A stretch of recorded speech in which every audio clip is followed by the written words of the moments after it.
Hello दोस्तों, good morning, नमस्कार। कैसे हैं आप लोग? उम्मीद करता हूं आप सभी लोग अच्छे हैं और अपनी पढ़ाई अच्छे से कंटिन्यू कर रहे हैं। मैं आपका होस्ट, आपका दोस्त अभिषेक वर्मा आप सभी लोगों का बहुत बहुत स्वागत करता हूं आपके अपने YouTube channel easy maths with Nehra sir में। सुबह के बज चुके हैं 9 और अभी हमारी क्लास है प्रॉफिट एंड लॉस की। अभी हमारी क्लास है प्रॉफिट एंड लॉस की। यहाँ हम समझ के हमारी पढ़ाई में प्रॉफिट ही प्रॉफिट अर्न करना चाहते हैं ताकि हमारा लॉस एग्जाम में बिल्कुल भी नहीं हो और हमें सारे नंबर प्रॉफिट में मिल जाएं। तो वो चीज लेने के लिए अभी हमें प्रॉफिट एंड लॉस को समझना होगा। तो आइए आज की क्लास कंटिन्यू करते हैं प्रॉफिट एंड लॉस की एक शानदार सवाल के साथ जो है आपकी कंप्यूटर स्क्रीन पे। आज की क्लास का पहला सवाल, by selling an article for rupees 1170 a man allow 10% discount and earn 30% profit. कि एक व्यक्ति अगर कोई भी वस्तु है उसको 1170 रुपए में बेचे तो 10% का डिस्काउंट देता है उसमें, फिर भी 30% का प्रॉफिट अर्न करता है। If the article is sold at 0% discount what should be the profit percent. कि अगर इसको 1 रुपया भी डिस्काउंट नहीं दे तो इसमें प्रॉफिट परसेंटेज क्या होगा। एक वस्तु को 1170 रुपए में बेचकर एक आदमी 10% बट्टा देता है और 30% का लाभ कमाता है। अगर बट्टा नहीं दिया जाए तो लाभ क्या होगा। अब आप एक चीज बताओ, मुझे ये 10% और 30% दिया हुआ है और लाभ भी परसेंटेज में पूछ रहा है। जब वैल्यू परसेंटेज में दी हुई है और आंसर परसेंटेज में पूछ रहा है तो चाहिए 1170 रुपए की बेचे, चाहे 11,700 रुपए की बेचे, चाहे फ्री में दे, हमें उससे कोई मतलब नहीं है। क्योंकि जब मुझसे वैल्यू भी परसेंटेज में पूछी है आंसर की तो मैं केवल परसेंटेज को कंसीडर करूंगा। ये सिर्फ वैल्यू मेरा यहाँ टाइम खराब करने को दी हुई है। हमें ये दिया हुआ है 10% का बट्टा देता है तो 30% लाभ कमाता है। मैंने आपको बताया था डिस्काउंट परसेंटेज और प्रॉफिट परसेंटेज दी हुई हो तो आप एमपी और सीपी का रेशो निकाल सकते हैं। लास्ट क्लास में हमने पढ़ा था तो सीपी और एमपी का हम रेशो निकालें, वो होता है 100 minus discount upon 100 plus profit. ये हमने लास्ट क्लास में पढ़ा था। इसी को हम आगे कंटिन्यू करते हैं कि 100 माइनस 10 अपॉन 100 प्लस 30। कि हमें अगर प्रॉफिट परसेंटेज और डिस्काउंट परसेंटेज दी हुई हो तो हम सीपी और एमपी का रेशो डायरेक्ट फाइंड कर सकते हैं। तो सीपी और एमपी का रेशो आ गया 90 अपॉन 130। 90 अपॉन 130। इसका मतलब अगर हम इसको आगे भी सॉल्व करें तो मैं इसको लिख सकता हूं 9 अपॉन 13। क्या लिख सकता हूं दोस्तों? 9 अपॉन 13 इसको लिख सकता हूं। इसका मतलब डिस्काउंट परसेंटेज और प्रॉफिट परसेंटेज से हमने ये पता कर लिया कि इसका सीपी और एमपी का रेशो कितना है। कि अगर सीपी 9 रुपए है तो मैंने मार्क प्राइस किया था 13 रुपए। सीपी अगर मेरा 9 रुपए है तो मार्क प्राइस मैंने किया था 13 रुपए। तो ये पूछ रहा है कि अगर बट्टा नहीं दिया जाए, 1% का भी डिस्काउंट नहीं दूं मैं, तो मुझे कितना लाभ होगा। मतलब जितने का लाया था वो तो सेम है मेरा कॉस्ट प्राइस, और जितना मार्क प्राइस है उतने पर ही मैं बेच दूं। जितना मेरा मार्क प्राइस है उतने पर ही मैं उसको बेच दूं अगर, तो मेरे क्या लाभ होगा। आप मतलब 9 रुपए का लाए थे और 13 रुपए का ही बेच दो तो प्रॉफिट हो गया 4 का। प्रॉफिट कितना हो गया दोस्तों? 4 का। कि 9 का लाया, 13 का बेच दिया तो प्रॉफिट 4। मुझे प्रॉफिट की परसेंटेज पूछ रहा है तो प्रॉफिट किस पर निकलता है? सीपी पर। तो 4 का लाभ हुआ 9 पर तो 100 का कितना होगा? 4 का लाभ हुआ 9 पर तो कितना परसेंट होगा? 4/9 की फ्रैक्शन वैल्यू मुझे परसेंटेज वैल्यू पता है 44 एंड 4/9%। यह आपका आंसर डी नंबर का ऑप्शन हमारा होगा। इसमें देखो हमें इस 1170 का कुछ भी नहीं करना। आपको हो सकता है आप इसको देख के कंफ्यूज हो जाओ कि 1170 सीपीए और 10% का बटा होगा। तो आप 1170 सीपी एसपीए, सॉरी 1170 एसपी है तो आप ऐसे कर सकते हो कि एसपी एमपी और सीपी आप ऐसे कर दो कि 10% का बट्टा है, यानी कि अगर 10 की लाया था तो 9 की बेचेगा। 10 की लाया था तो 9 की बेचेगा, तो 9 की वैल्यू 1170 दी हुई है। इससे आप 10 की वैल्यू फाइंड करो। फिर आपको यह भी दिया हुआ है कि 30% का लाभ कमाता है। इसका मतलब अगर 10 की लाया था तो बेच रहा है 13 की। इस 13 की वैल्यू 1170 है तो इससे आप कॉस्ट प्राइस फाइंड करो। और इतना सब फाइंड करके लास्ट में आपका आंसर वही आएगा। मुझे जब कॉस्ट प्राइस और मार्क प्राइस का रेशो डायरेक्ट ही मिल गया तो क्यों मैं मेरा टाइम खराब करूंगा। तो आप क्या करो, कॉस्ट प्राइस और मार्क प्राइस का रेशो हमने फॉर्मूले से निकाल दिया 9:13। मतलब 9 की लाया था तो 13 रुपए मार्क प्राइस था और 13 में ही बेचे तो 4 का लाभ कमा लेगा 9 पर। तो 44 सही 4/9%। अब नेक्स्ट क्वेश्चन करते हैं। A trader allows discount of 15% on a trolley bag. एक ट्रॉली बैग है, उसको दुकानदार जब बेचता है तो 15% का डिस्काउंट देता है। Okay, having list price of 1360 and earns a profit of 15.6%। इसको 1300 रुपए इसने अंकित किया है, 1360 रुपए, और ये 15.6% का लाभ कमाता है। What is the cost price of trolley bag. इस ट्रॉली बैग का कॉस्ट प्राइस क्या होगा। एक व्यक्ति है जो ट्रॉली बैग का बिजनेस करता है, हमारे जेठालाल जी की तरह वो भी एक बिजनेसमैन है। तो इसके क्या सिस्टम है कि वो व्यक्ति 1360 रुपए अंकित करता है एक बार और 15% की डिस्काउंट देता है, तो उसके बाद लाभ उसका होता है 15.6%।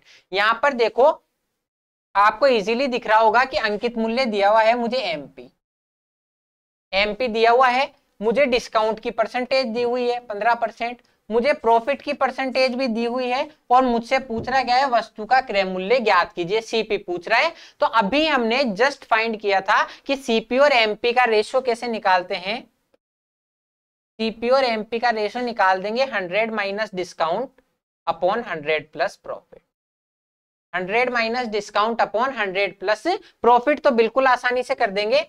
ये हो जाएगा 100 में से 15% का डिस्काउंट दिया यानी 85, 15% का डिस्काउंट दिया, 100 में से 15 घटा दो 85, और 15.6% का लाभ होता है। यहाँ 15.6% रख दो, पी की वैल्यू 115.6, यानी सीपी और एमपी का रेशो, सीपी और एमपी का रेशो क्या है दोस्तों, 85 रेशो 115.6, 115.6। अब इसको आगे सोल्व कर लेंगे, ये पॉइंट हटाओ और जीरो लगा दो, 850 बटा 1156। अब ये मुझे इजीली दिख रहा है, ये 17 से कट रहा है 85, 17 से कट रहा है तो इसको 17 से ही काट दो, ये हो गया 50 बार, और यहाँ पे ये 17 से कटेगा, 17 छिकी 102 और 17 अंटे 136, 50 रेशो 68, या आगे इसको और सोल्व कर सकते हैं 25 रेशो 34, 2 से काट दो। तो मतलब अगर सीपी मेरा 25 यूनिट्स है तो एमपी मेरा 34 यूनिट्स होगा। ये चीज आई है नहीं आई समझ में। डिस्काउंट परसेंटेज और प्रॉफिट परसेंटेज दिया हुआ है तो सीपी और एमपी का रेशो निकाल दो। सीपी और एमपी का रेशो हमने निकाल दिया 100 minus D upon 100 plus P से, 25 रेशो 34। अब मुझे इस सवाल में इस एमपी की वैल्यू 1360 दी हुई है, 34 यूनिट की वैल्यू 1360 है, 34 यूनिट की वैल्यू 1360 है, मुझे कॉस्ट प्राइस पूछ रहा है, तो 25 यूनिट की वैल्यू में फाइंड कर कि एमपी जो है वो 34 यूनिट है, उसकी वैल्यू 1360 है, तो कॉस्ट प्राइस 25 यूनिट की वैल्यू क्या हो जाएगी। तो आप ये देखो कितना गुना है, 34 को किससे गुणा करूं कि 136 आ जाए।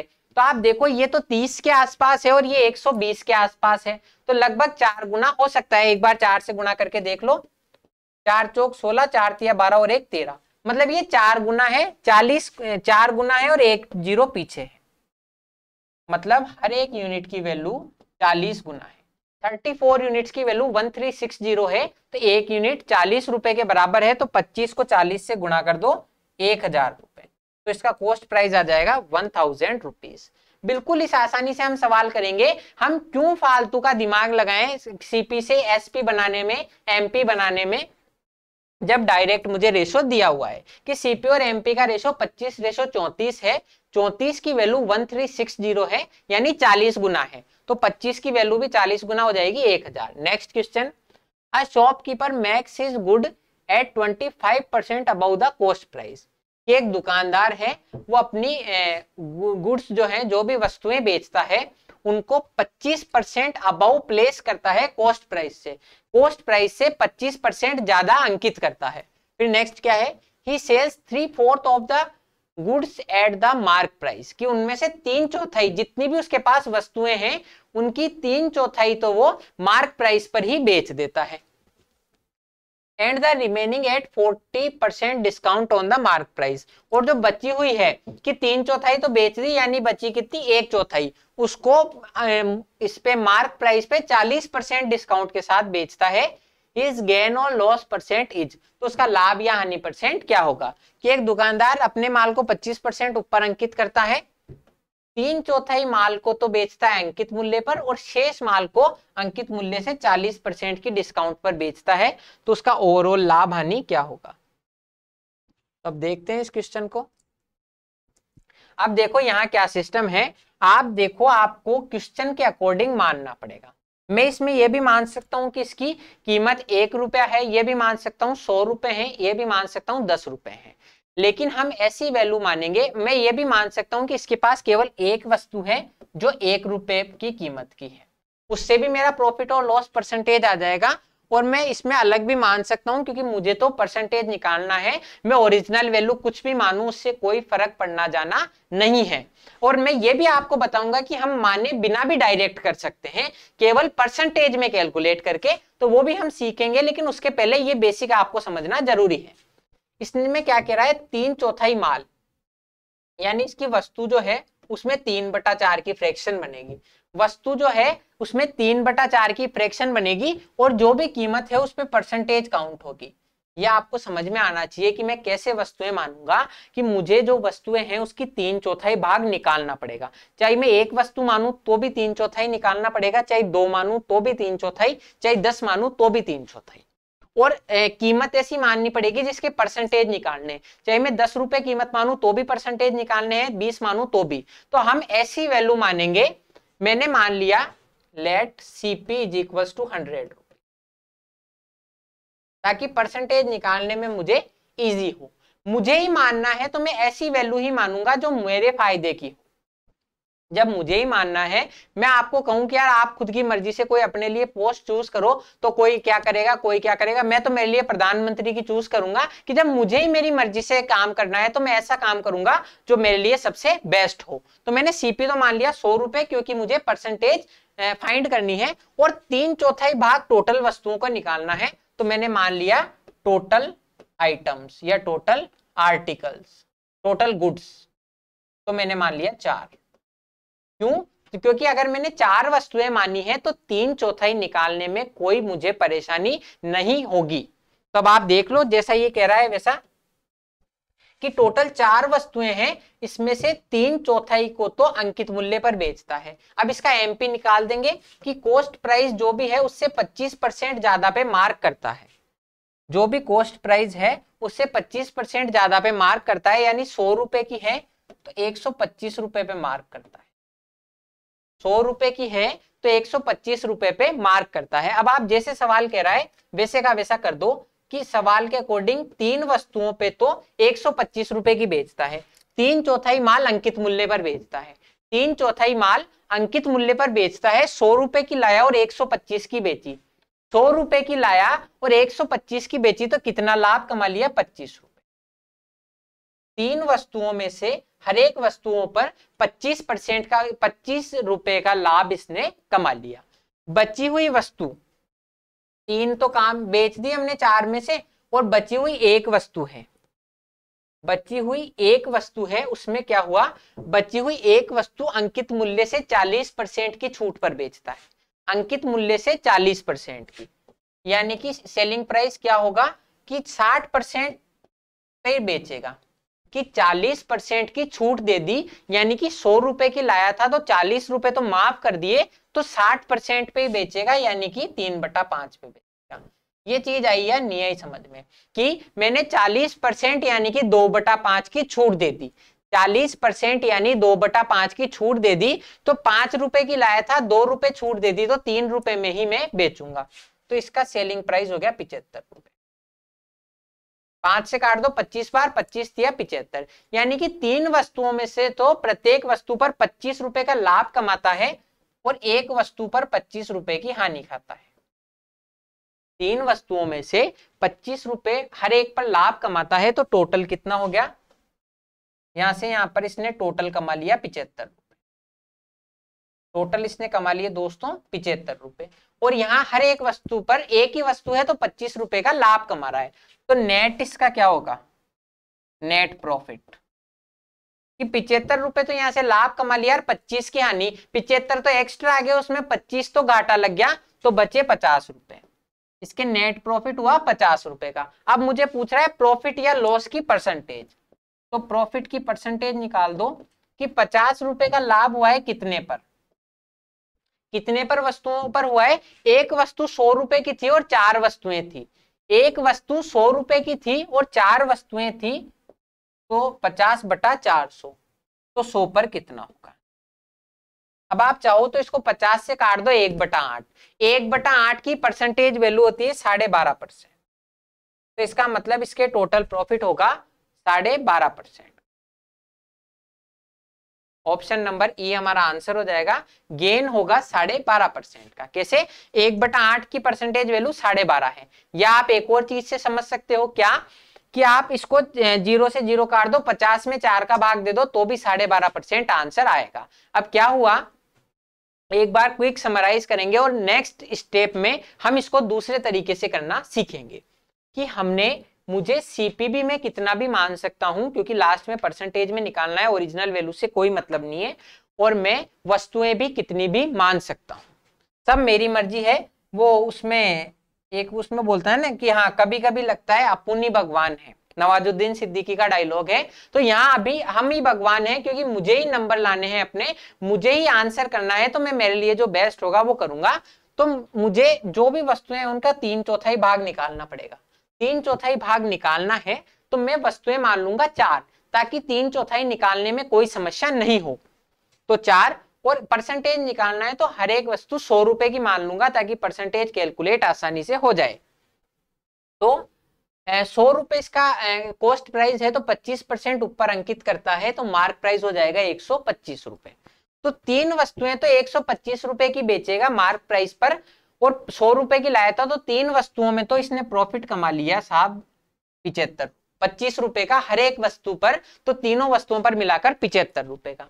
एक वस्तु जो है 125 के 60% पर बेचेगा, क्योंकि उसने 40% तो छूट दे दी।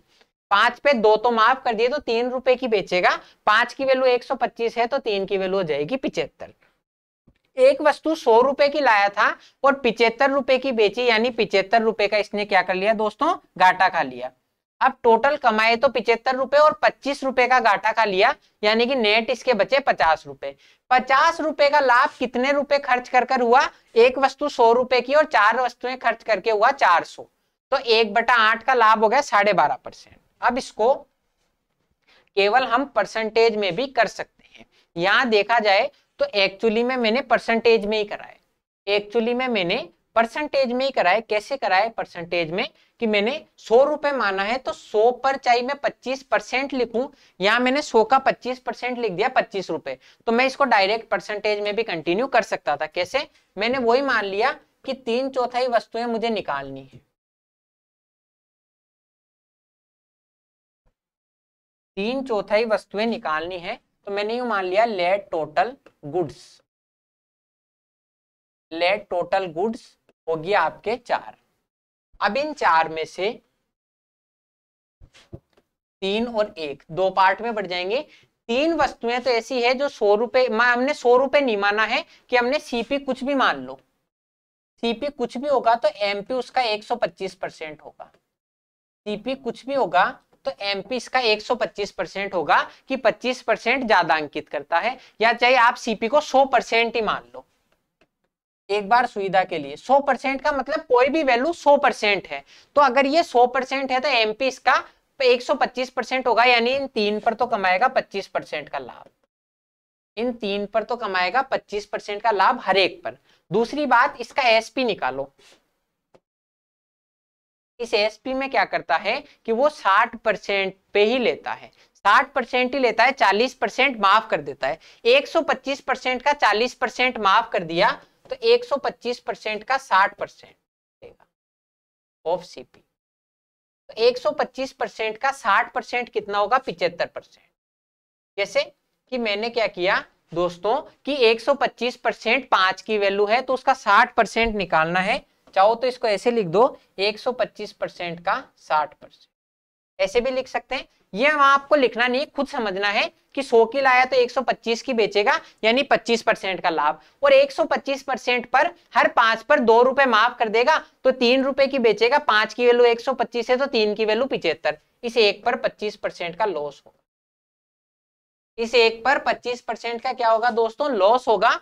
तो यहाँ 3 पर तो कमाए 75%, एक पर 25 तो 3 पर 75, और ये आपके 25% घटा दिया। आप इसमें नेट निकालोगे कि 75% तो कमाए, 25% घटा दिया, यानी 50%। 50% का मैंने लाभ कमा लिया। कैसे? इन 4 पर। तो नेट प्रॉफिट परसेंटेज कितना हो जाएगा कि मैंने 4 पर 50% का लाभ कमाया, तो 1 पर हो गया मेरे 12.5%। ये आपको समझना है, क्योंकि हमने 25% भी 1 पे काउंट किया था और 25% का लॉस भी 1 पे काउंट किया था। बिल्कुल आसान है, कुछ भी नहीं करना। 4 वस्तुएं हैं, 3 पे तो 25% का लाभ कमाया और 1 पर 25% की हानि, यानी टोटल मैंने 50% कमा लिया 4 वस्तुओं पर। तो 1 पर कितना कमाया? 12.5%। ये आपका आंसर। इस तरीके से कर सकते हैं। आगे और ऐसे क्वेश्चन आएंगे तो और देखेंगे हम। A shopkeeper give one article free on the purchase of every 15 article।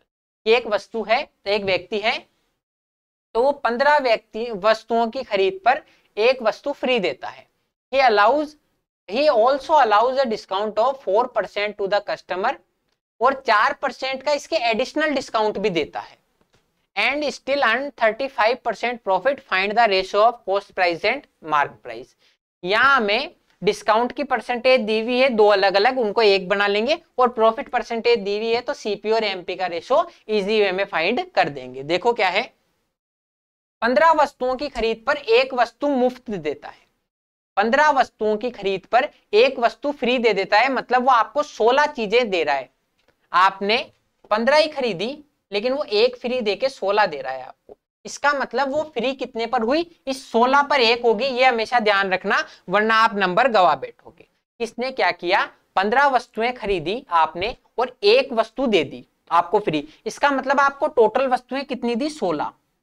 Total वस्तुएं कितनी दी दोस्तों? 16, और उसमें से एक फ्री दे दी, तो 1/16 आपका टोटल डिस्काउंट होगा। ये आपको कैसे समझ में आएगा? एक बार ऐसे देखो कि 15 वस्तुओं का जो कॉस्ट प्राइस था, 15 वस्तुओं का जो कॉस्ट प्राइस था, उतने में कितनी दे दी इसने? 16 वस्तुओं की सेलिंग प्राइस, कि जितने में 15 देनी थी उतने में दे दी 16। 15 देनी थी उतने में दे दी 16। तो आप देख लो सीपी और एसपी का रेशो 16 से 15। 16 से 15 देनी चाहिए थी, 16 रुपए की पड़ गई आपके एक वस्तु 15 की, तो डिस्काउंट हो गया 1 का 16 पर। ये चीज आई है नहीं है समझ में? इसलिए मैं आपको बता रहा हूं कि हमें 16 पर काउंट करना है। अगर आप वहां हर बार ऐसे लिखने बैठोगे तो आपके चीज नहीं होगी कि जितना 15 का था कॉस्ट प्राइस, उतने में आपको 16 देती। तो इसका मतलब सीपी की वैल्यू अगर 16 रुपए थी, तो एसपी की वैल्यू आ गई 15। डिस्काउंट कितना दिया? 1 का 16 पर। यह आपको ऐसे समझना होगा। तो इतना आप समझो, हर बार लिख लिख के, इससे अच्छा है एक ही बार में समझ लो कि 15 वस्तुएं तो आपने खरीदी थी और एक इसने फ्री दे दी। तो डिस्काउंट कितना हुआ? डिस्काउंट फर्स्ट 1 का 16 पर। टोटल आपको 16 वस्तुएं दे दी, जिनमें से एक फ्री थी, तो 1/16 यानी कि कितना परसेंट? 6.25%। 6.25% का यहाँ पर डिस्काउंट हो गया, और एक डिस्काउंट 2 है आपका 4%। डिस्काउंट 2 कितने का है आपका? 4% का। ये चीज आई है नहीं आई समझ में? एक बार बता दो कि या मैं ये यूं कह रहा हूं कि 15 वस्तुओं की खरीद पर एक वस्तु फ्री देता हूं, इसकी जगह अगर मैं यूं लिख देता कि 6.25% का मैं डिस्काउंट देता हूं, दोनों की बात एक ही है। ये आई है नहीं आई समझ में? कि 16 वस्तुओं में से मैंने एक के पैसे नहीं लिए, यानी कि 6.25% का डिस्काउंट दे दिया। तो 6.25% का तो यहां डिस्काउंट दिया, और 4% का एडिशनल। याद करो, हमने शुरुआत में सवालों में सक्सेसिव डिस्काउंट के मेथड देखे थे कि एक डिस्काउंट तो अलग, उसके बाद एक और अलग, तो आपका टोटल डिस्काउंट कितना हो जाएगा? टोटल डिस्काउंट कितना होगा? A% का यहां, B% का यहां, तो A plus B minus AB/100। ये आ गया याद? तो एक बार कमेंट में यस बोल दो कि 6.25% का तो फ्री देकर किया डिस्काउंट, और 4% का ये दिया, तो A plus B minus AB/100। 6.5 और 4 10.25 माइनस 6.25 इंटू 4/100। 6.25 इंटू 4/100, तो 6 चौक तो हो जाएंगे 24। 6 चौक तो कितने हो जाएंगे दोस्तों? 24, और 0.5 को 4 से मल्टीप्लाई करो। 6 चौक तो हो गए 24, और 0.5 को जब आप 4 से मल्टीप्लाई करोगे तो 1, तो ये हो गया 0.25। ये हो गया 0.25। 24 और 1 हो गया 25। 6.25 को जब मैं 4 से गुणा करूंगा और 100 का भाग देना है मुझे, तो 100 का भाग दे दो, 25/100 यानी कि 0.25। ए बी अपॉन 100 की वैल्यू आ गई 0.25। तो इससे टोटल सक्सेसिव डिस्काउंट से आपको डिस्काउंट कितना मिला, 10%। कि 16 वस्तुओं पर एक वस्तु फ्री देने से और 4% का एडिशनल डिस्काउंट से आपके टोटल डिस्काउंट हो गया 10% का। तो अब सीपी और एमपी का रेशो निकाल दो इसके आगे। सीपी और एमपी का रेशो निकाल, हमें ओवरऑल डिस्काउंट पता है 10% का और प्रॉफिट पता है 35% का। तो 100 minus discount upon 100 plus profit, 100 plus profit. तो आपके सामने सीपी और एमपी का रेशो आ गया 90/130, 90/135। ये देख रहे हो आप, ये भी 45 से कट रहा है और ये भी 45 से कट रहा है। कैसे? क्योंकि ये 90 से 45 ज्यादा है। 90 से 135 जो है, इन दोनों के बीच में डिफरेंस है 45 का। तो इनका जो भी HCF होगा वो या तो 45 होगा या उसका कोई ना कोई फैक्टर होगा। तो इसको 45 से काट दो, ये जाएगा 2 बार, ये जाएगा 3 बार। तो आपके सीपी और एमपी का रेशो है 2:3। बस इतनी आसानी से आपको करना था और आपका आंसर आ जाएगा। यहाँ पर आप अगर 16 वस्तुओं पर एक वस्तु फ्री देता है, आपने वस्तुओं की कोई कीमत मान ली, फिर उसको सॉल्व करने लग गए, तो आपको बहुत ज्यादा टाइम लग जाएगा और आपका टाइम खराब हो जाएगा। आपको समझना है 15 पर एक फ्री दे दी यानी कि टोटल 16 में से एक की छूट देती, तो 6.25% का यहाँ और दूसरा डिस्काउंट 4% का। इन दोनों सक्सेसिव डिस्काउंट से आपके फर्क पड़ेगा 10% का, 10% का फर्क पड़ेगा। इसका मतलब सीपी और एमपी का रेशो क्या होगा, सीपी और एमपी का रेशो क्या होगा, 100 माइनस डिस्काउंट तो 90 और 135, यानी कि 2:3 का इसमें मान आएगा। तो आपका आंसर ये हो जाएगा। इसको मैं आपको अगर क्रॉस चेक करके बताऊं कि कैसे 10% की छूट देने और 35% का लाभ कमाने, 10% के डिस्काउंट देने और 35% का प्रॉफिट कमाने पर इसका सीपी और एमपी का रेशो आपके कितना 2:3 आता है। कैसे? अब हम मान लेते हैं सीपी, एमपी और एसपी, सीपी, एमपी और एसपी मान लेते हैं। अब मैं देखो आपको क्रॉस चेक करने के लिए बता रहा हूं, वहां इस सवाल में कोई जरूरत नहीं, हम दूसरा समझ रहे हैं। मान लिया मैंने 100 रुपए इसका कॉस्ट प्राइस है, किसी वस्तु का कॉस्ट प्राइस 100 रुपए है, 100 रुपए है। इसका मतलब इसका 35% का लाभ कमाता है, इस वस्तु पर 35% का लाभ कमाता है। 100 रुपए की लाया है, 35 रुपए का लाभ कमाएगा तो बेचेगा कितने की, 135। कितने की बेचेगा दोस्तों, 135 रुपए की। अब 135 रुपए की डिस्काउंट 10% का देकर बेचता है। 10% का डिस्काउंट देने के बाद ये वस्तु आपके 135 की है, मतलब 10% का डिस्काउंट दे दिया कि 10 रुपए मार्क प्राइस था तो मैंने 9 रुपए में ही बेच दी। 10% डिस्काउंट का मतलब ही ये है कि 10 रुपए की अगर मैंने मार्क कर रखी थी तो मैं 1 रुपए छूट देके 9 की बेचूंगा। अब आप देख लो, इस 9 की वैल्यू 135 है तो 15 नाम 135, 9 की वैल्यू 135 है तो 15 नाम 135, इस 10 की वैल्यू कितनी हो जाएगी, 150 रुपए। इस 10 की वैल्यू आ गई दोस्तों 150 रुपए। तो यहां से आप इतना करके सीपी और एमपी का रेशो निकाल दो, इतना करके सीपी और एमपी का रेशो निकाल दो। सीपी है 100 रुपए और एमपी है 150 रुपए, 50 से काट दो, 2:3। अब आप इसी सवाल को अगर ऐसे करते कि 100 से 135 मानो फिर 150 बनाओ तो कितना टाइम लग रहा है। दूसरी तरफ रेशो तो 2:3 ही आया, दूसरी तरफ हमने क्या किया, 100 में से 10 गए 90 और 100 और 35 135, रेशो डायरेक्ट 2:3 आ गया। तो हमें एक चीज ये समझनी है कि हमारा केवल एकमात्र लक्ष्य ये है कि हम अच्छे से अच्छे तरीके से सवाल करें जो हमें समझ में भी आए प्लस हमारा टाइम भी खराब नहीं हो। तो इससे आपके दोनों चीजें फुलफिल होगी। तो आपका आंसर आएगा 2:3। अब बढ़ते हैं नेक्स्ट क्वेश्चन, ठीक है। नेक्स्ट क्वेश्चन क्या कह रहा है हमारा, Radha marks goods 25% about the cost price. Radha एक दुकानदार है जो अपनी गुड्स को है 25% ज्यादा पर मार्क करती है। यहाँ देखो ये एक लेडी दुकानदार है, वुमेन एम्पावरमेंट की बात हो रही है और लेडी है तो ये लेडीज की मानसिकता समझती है कि वो लेडीज आएगी तो मुझसे कम करवाएगी, तो ये अपना माल 25% ऊपर अंकित करती है। हमने पहले ये कंसेप्ट समझा है कि कैसे लेडीज कम करवाती है, तो उसको हम यहाँ बात कंटिन्यू नहीं करेंगे। She sales 35% of the goods eight mark price, कि 35% वस्तुएं तो जो है मार्क प्राइस पर ही बेच देती है। 40% एट 15% डिस्काउंट, और 40% वस्तुएं जो है उनको 15% छूट पर दे देती है। इसकी मान लो कोई जानकार आ गया, कोई सहेली आ गई, वो बोलेगी कि मुझे कम में दे, तो उसको 15% डिस्काउंट दे देती है। एंड रिमेनिंग एट 20% डिस्काउंट, और जो रिमेनिंग है, बची हुई वस्तुएं हैं, वो कितने पर बेचती है दोस्तों? वो बेचती है आपके 20% डिस्काउंट पे। What is her overall gain? तो अगर वो ऐसा करती है तो उसके ओवरऑल कितना लाभ होगा? कि राधा एक दुकानदार है, वुमेन एम्पावरमेंट की बात हो रही है यहाँ। 25% ऊपर अपना माल अंकित करती है, 35% तो लागत मूल्य अंकित मूल्य पर बेच देती है, 40% पे 15% की छूट, और शेष सामान पर 20% की छूट दे देती है। तो उसका ओवरऑल लाभ क्या होगा? अब मैंने आपको बताया था कितनी वस्तुएं मानेंगे, तो आपके कितनी वस्तुएं मान रहे हैं? 35%। वस्तुओं को मुझे 35% निकालना है और 40% निकालना है। तो 35% निकालना है, यानी कि मैं इसको लिख सकता हूं 7/20।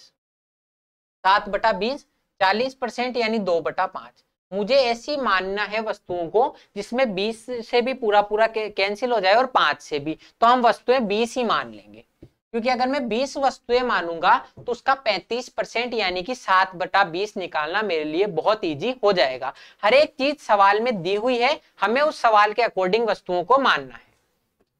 तो लेट टोटल गुड्स हमने मान लिया 20 यूनिट, कि टोटल गुड्स जो है मेरे पास 20 थी, और एक वस्तुओं का सीपी हम मान लेंगे 100 रुपए। सीपी 100 ही क्यों मान रहे हैं? ताकि कितना भी परसेंटेज हमसे निकलवाए हम इजीली कैलकुलेट कर सके। तो सीपी 100 है, इसका एमपी निकाल देंगे। 25% ऊपर अंकित करती है, यानी कि 125 रुपए इसका एमपी, 125 रुपए इसका एमपी हो जाएगा। हम वस्तुओं को ये 20 माने हैं, 100 भी मान सकते थे, 10 भी मान सकते थे, लेकिन ऐसी वस्तु मानेंगे जो हमारे इजी वे में कैलकुलेट हो जाए। तो 35% सामान अंकित मूल्य पर बेचती है।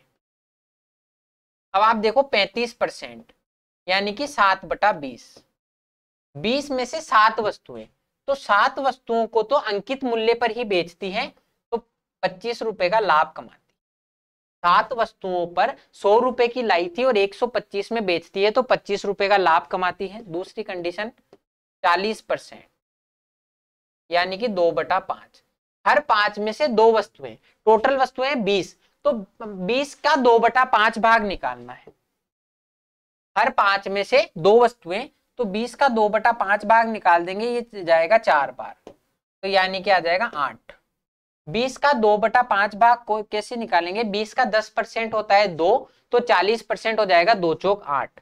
मतलब 8 वस्तुएं जो है उन पर 15% छूट दे देती है। इस 125 पर 15% छूट दे दिया, तो कितने की बेचेगी दोस्तों? 125 पर 15% की छूट दे दी। 15% का मतलब 3/20, कि 20 पर 3 रुपए की तो छूट दे दी, तो 17 रुपए की बेचेगी। इसको कैलकुलेट कर लो। अब आप इसको 5 से काट दो, 5 से कटेगा 25 बार, 5 से कटेगा 4 बार। 25 इंटू 17 कर दो, 17 5 85, और ये 42। 25 इंटू 17 होगा 17 5 85, और 17 दूनी 34 और 8 42। इसमें 4 का भाग देना है, यानी कि 106.25। 400 में जब आप 4 का भाग दोगे तो 100 और 25/4 6.25, मतलब 100 की लाया था और 106.25 रुपए की बेच रहा है, यानी कि 6.25 रुपए का लाभ यहाँ कमा रहा है।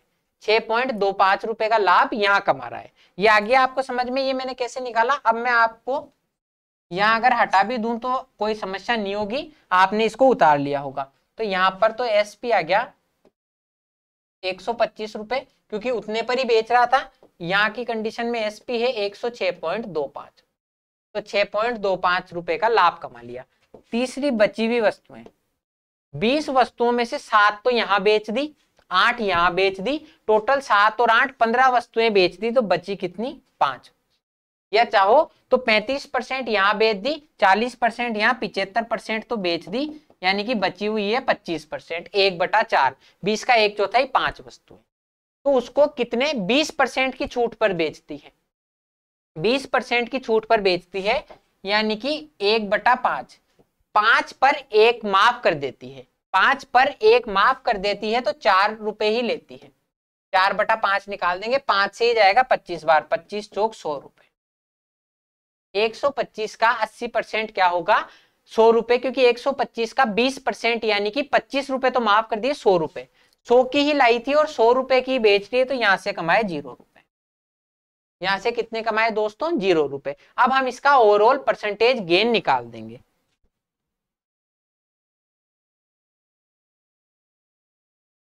यहां 7 वस्तु है, हर एक वस्तु पर 25 रुपए कमाए, तो टोटल कितने कमाए? एक वस्तु पर 25 रुपए कमाए तो 7 वस्तुओं पर 25 सत्ते 175 रुपए तो यहां से कमा लिए, है ना। हर एक वस्तु पे 6.25 रुपए कमाए तो 8 वस्तुओं पर कितना कमाएगी? 6.25 इंटू 8। अब आप देखो 6.25 को जब मैं 4 से गुणा करूंगा तो आएगा 25, 2 से और गुणा कर दो 50 रुपए। तो यहां पर तो कमा लिए 75 रुपए और यहां पर कमा लिए 50 रुपए।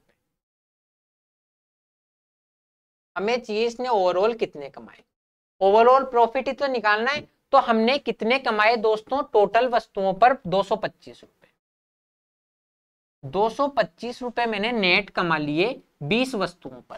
टोटल 20 वस्तुओं पर 225 रुपए कमा लिए, तो मैं प्रॉफिट परसेंटेज निकाल दूंगा कि 225 रुपए कमाए 20 वस्तुओं पर, तो एक वस्तु पर कितना प्रॉफिट? उतना ही प्रॉफिट आपका आ जाएगा। 225 में 20 का भाग दे दो, 2 का भाग देंगे तो आएगा 11.25। मतलब एक में 225 में जब आप 20 का भाग दोगे तो आएगा 11.25। यह आपका आंसर। 2 का भाग दे दो 225 में तो आएगा 112.5, 10 का और भाग दे दो 11.25% आंसर। ये सबसे बेस्ट मेथड है इस सवाल को करने का, कि 100 रुपए की एक वस्तु थी और 20 रुपए, टोटल 20 वस्तुएं थी। 7 वस्तुओं को तो 25 रुपए कमाए, 125 की बेची तो एक वस्तु पर 25 रुपए कमाए तो टोटल 175 रुपए तो यहां से कमा लिए। 8 वस्तुओं में हर एक वस्तु पर 6.25 रुपए कमाए तो 50 रुपए यहां कमा लिए। बची हुई तो 100 की लाई थी, 100 की बेच दी, तो इसने टोटल 225 रुपए कमाए 20 वस्तुओं पर। तो कितना प्रॉफिट हुआ इसका? 11.25%। यह आपका आंसर। तो देखो आज की क्लास में हमारा समय लगभग पूरा हो चुका है, बल्कि ज्यादा हो चुका है। तो अब हम इस सवाल को समझकर इस क्लास को यहीं यहीं एंड करते हैं। अब मैं मिलूंगा आपसे नेक्स्ट वीडियो में। तब तक के लिए आपको इनको अच्छे से रिवाइज करना है। इस क्वेश्चन को भी हम कल और रिवाइज कर लेंगे अगर आप कहोगे तो, और आगे के क्वेश्चन को कल कंटिन्यू करेंगे। और अगर वीडियो पसंद आ रही है तो लाइक कीजिए, शेयर कीजिए और चैनल को सब्सक्राइब कीजिए। ठीक है, थैंक यू, जय हिंद।